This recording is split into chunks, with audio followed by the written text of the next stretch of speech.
विशेष अधिवेशनाची मागणी केलेली आहे. तुम्ही त्यांच्या मागणीकडे कसं पाहतो? तुमचं काय म्हणणं आहे याबाबत? निश्चितपणे मी देखील राज्याचे मुख्यमंत्री आदरणीय एकनाथजी शिंदे साहेबांना विनंती करणार आहे. मला असं वाटतं की माननीय मुख्यमंत्री महोदयांनी राज्यपाल महोदयांकडे सुद्धा या पद्धतीची मागणी केलेली असावी. पण जर ती केलेली नसेल तर मी ह्या मतदारसंघाचा आमदार म्हणून निश्चितपणे या राज्यातल्या मराठा बांधवांचा हा तिढा सुटण्याच्यासाठी तात्काळ अधिवेशन बोलून त्या अधिवेशनामध्ये चर्चा करून सर्वानुमते ठराव करून याला तातडीने मार्ग काढण्यासाठी मी निश्चितपणे प्रयत्न करेन. मराठा आरक्षण मिळण्याच्या मागणीसाठी अधिवेशन मराठा आरक्षणावरच दुसऱ्या कुठल्याही विषयावर चर्चा त्या अधिवेशनामध्ये नसावी. फक्त आणि फक्त मराठा बांधवांना न्याय मिळण्यासाठीच त्या विषयावर चर्चा व्हावी अशा पद्धतीची देखील विनंती मी मुख्यमंत्री महोदयांना करणार. महाराष्ट्रात बरेच खासदार आमदार राजीनामा देत आहेत. आपली बी काही तशी तुमचा आपलं राहिलेलं आहे ना, प्रेस राहिले ना. हे बा एक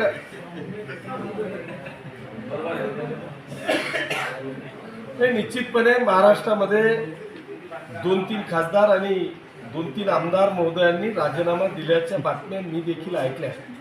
परंतु माझ्या राजीनाम्याने जर का महाराष्ट्रातल्या मराठा बांधवांचा प्रश्न सुटणार असेल तर मी अर्ध्या रात्री राजीनामा द्यायला तयार आहे.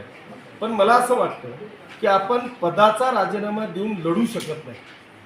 जर तुम्हाला लढायचं असेल, न्याय द्यायचाच असेल तर त्या पदावर राहूनच तुम्ही न्याय देऊ शकता. आणि म्हणून जर मी आज पदाचा राजीनामा दिला तर मला आमदार म्हणून सभागृहात जाण्याची परवानगी मिळणार नाही. सभागृहामध्ये मला बसता येणार नाही. सभागृहामध्ये समाजाला न्याय मिळवून देण्यासाठी जी काय मी केलं पाहिजे ते मला करता येणार नाही. आणि म्हणून निश्चितपणे मी आमदार राहूनच या महाराष्ट्रातल्या मराठा बांधवांना न्याय मिळवून देण्यासाठी माझा सत्तेचा सदुपयोग करून लवकरात लवकर कसा न्याय मिळवून देता येईल हा मी प्रयत्न करेन. परंतु आता तो देखील कार्यक्रम मी जोपर्यंत शासनाकडून मराठा बांधवांना न्याय मिळत नाही तोपर्यंत शासन आपल्या दारीचे देखील कार्यक्रम रद्द करतोय. त्याच्याचबरोबर कुठल्याही गावामध्ये विकास कामांचं भूमिपूजन असेल, लोकार्पण असेल, हे कुठलंही विकास कामाचं भूमिपूजन किंवा लोकार्पण मी कुठल्याही गावामध्ये यानंतर करणार नाही आहे. माझ्याजवळ असलेला पूर्ण वेळ मी मराठा बांधवांच्या पाठपुराव्यासाठी, मग ते माननीय मुख्यमंत्री महोदय असतील, उपमुख्यमंत्री महोदय असतील, अर्थातच पूर्ण राज्याचं मंत्रिमंडळ असेल, याच्यासाठी पूर्ण वेळ देण्याचा प्रयत्न करणार आहे. मला विश्वास आहे की या राज्याचे मुख्यमंत्री जो शब्द देतात तो पाळतात. त्यांनी या राज्याच्या जो आपला दसरा मेळावा होता त्या दसरा मेळाव्यामध्ये राज्यातल्या तमाम मराठा बांधवांना ओपनली आव्हान केलेलं आहे, ओपनली आश्वासन दिलेलं आहे. आणि सगळ्यांच्या समोर या राज्याचं दैवत राजे छत्रपती शिवाजी महाराज यांच्या चरणी नतमस्तक होऊन मराठा बांधवांना आश्वासन दिलेलं आहे. आणि म्हणून मी आज हा ठोसपणे निर्णय घेतलेला आहे. जनतेला आव्हान करेन की आपण जर का पाहिलं असेल तर या मागच्या 1.5 वर्षामध्ये ज्या दिवसापासून माननीय मुख्यमंत्री महोदयांनी मुख्यमंत्री पदाचा चार्ज घेतला त्या दिवसापासून अनेक कामं, विकासाची कामं असतील, स्वहिताचे कामं असतील, या महाराष्ट्राच्या हिताचे कामं असतील, यांना 100% मार्गी लावण्याचं काम माननीय मुख्यमंत्री महोदयांनी या ठिकाणी केलेलं आहे. आणि म्हणूनच या राज्यातल्या प्रत्येक घटकाला माननीय मुख्यमंत्री महोदयांकडून अपेक्षा आहे. त्यांना आता वाटतंय की आज एकनाथजी शिंदे साहेब सारखे या राज्याचे मुख्यमंत्री आहेत, त्यांच्याकडे गेल्यावर प्रत्येक विषयाला मार्ग निघतोय. आणि म्हणून आपण आज जर का पाहिलं असेल तर मग ते मराठा बांधवांचा असेल, ओबीसी बांधवांचा असेल, धनगर समाजाचा असेल, अशा या सर्व समाजाचे मेळावे आणि आंदोलनं या महाराष्ट्रामध्ये आपल्याला पाहायला मिळतात. अर्थात जे झाड फळं देतं त्याच झाडाला दगडं मारले जातात.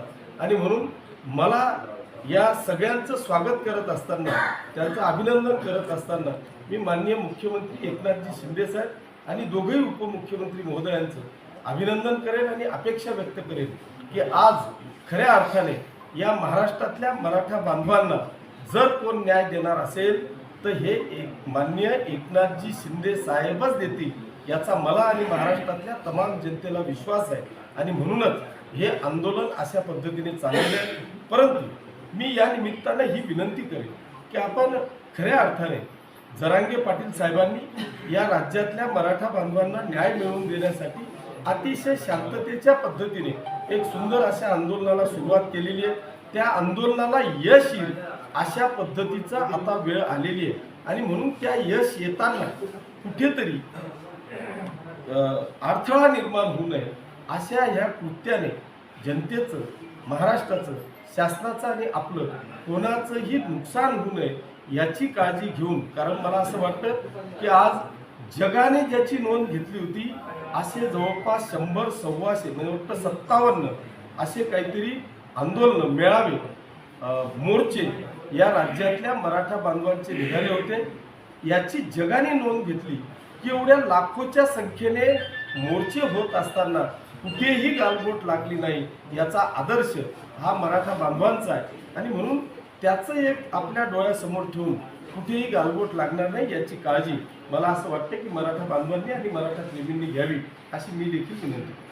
तसंच मराठा कार्यकर्त्यांचा सत्ताधारी आमदार, खासदार, मंत्र्यांवरती रोष पाहायला मिळतो. जबाबबंदी करण्यात आलेली आहे.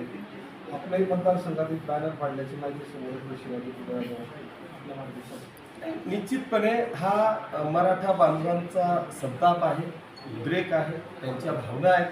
त्या भावना आपण जपल्या पाहिजे आणि म्हणूनच मी आज जो काही निर्णय घेतला तो कुठेही कोणीही बॅनर पोस्टर लावू नये.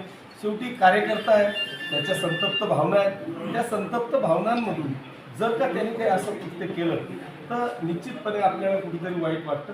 परंतु हे होणारच नाही याची काळजी आपण जर का घेतली तर कोणालाही मला वाटतं तिथं गालबोट लावण्याची वेळ येणार.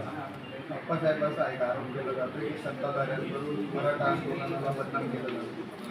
नाही, मला असं वाटतं की ते अत्यंत चुकीचं आहे. आपण पाहतोय की माननीय मुख्यमंत्री महोदय असतील, दोघेही उपमुख्यमंत्री महोदय असतील, या राज्याची उपसमिती असेल, हे प्रामाणिकपणे प्रयत्न करताय आणि ह्या प्रयत्नांना यश आल्याशिवाय राहणार नाही.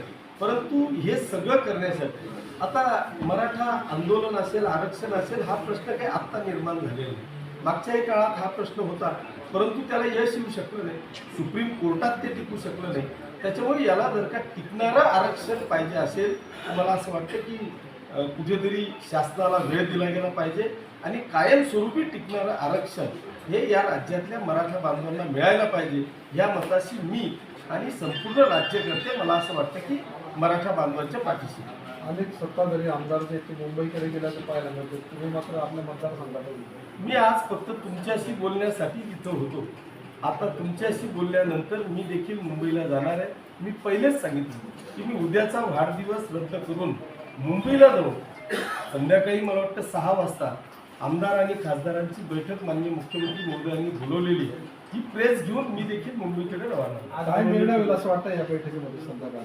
100% मी आपल्याला सांगतो की या राज्यातल्या मराठा बांधवांना भविष्यात आता जर न्याय कोण देणार असेल तर ते या राज्याचे मुख्यमंत्री एकनाथजी शिंदे साहेबच देतील याचा मला पूर्णपणे ठाम विश्वास आहे.